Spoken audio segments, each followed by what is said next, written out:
যা খাই যা খাই যা খাই যা রে খাইলা বালা খাইଛୁ যদি যা তু খাই যা। जय जगन्नाथ सांग माने पुणी आपण मानक पई नहीं आछि आउ एक नुआ अध्याय।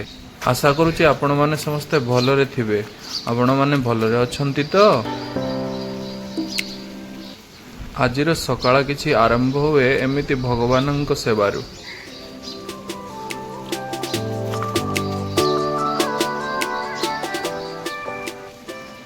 काली राति सारा वर्षा होछि सांग माने।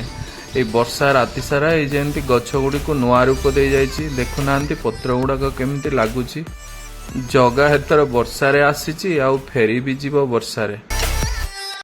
आम घर समुद्र पाखरे समुद्र माछ बहुत सुंदर मिले किंतु कौन करवा घर ठू बहुत दूर रे अच्छे। आज टिके माछ खाइबा को इच्छा होतला हेतिपई जाइथिली जोड़ार माछ मार्केट टी खूब बड़ किंतु जेहेतु 2 दिन हला वर्षा लागी रही से आज खूब कम माछ आसीला एते लुणी माछ मध्य आसी नथिला। तथापि ये दीदी पाखरे सबुदिन बहुत प्रकार माछ थाए जेमती कि भाकुड़ पंपरेट आउ तेलापिया इलिसी पाबदा चिंगुड़ी।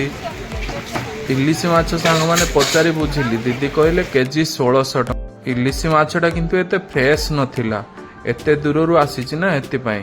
आ दीदी को पचारुली माछ सब कौटू आसुची दीदी कहते से बालेश्वर ही आसुची। वर्षा पाई आज एते भल लुणी माछ नथिला मु खाली 250 चिंगुड़ी नहीं कि पळे आसली। आज टे चिंगुड़ी झोल हम घरे पहुँचु पहुँचु बहुत भोक लगी जाइतिला। डेली जेमती गुटे लेखा आपेल खातु सांग माने देह सुस्थ रहिबो। काली फूलकोबी आनिथिली फ्रिज रे थिला आ आज चिंगुड़ी। रिद्धि कहले चलो तुमको गोटे नुआ स्टाइल चिंगुड़ी फूलकोबी आलू झोल बनईकी खुएबी। कहली ठीक अच्छी। आउ सांग माने फ्रिज रे किछि टिके माछ थिला पुराना माछ ताकू आम गाँ स्टाइल रे टिके बाटी बसा बनौथिले दीदी। मु अल्प टिके छतुआ खाई काम करने को बसिली। मु छुट्टी रे आसीची मु मध्य बाहर चाकरी करे पळेबी पुणी संबलपुर। रिद्धि सकाळे रोषेई करी सब जाइथिले से बैंक रु लंच आवर रे जितले आसले सांग होई बसिलु खाइया को। देखंदु झोलटा बहुत टेस्टी है ना आपन को देखिकी भी लोभ होथु।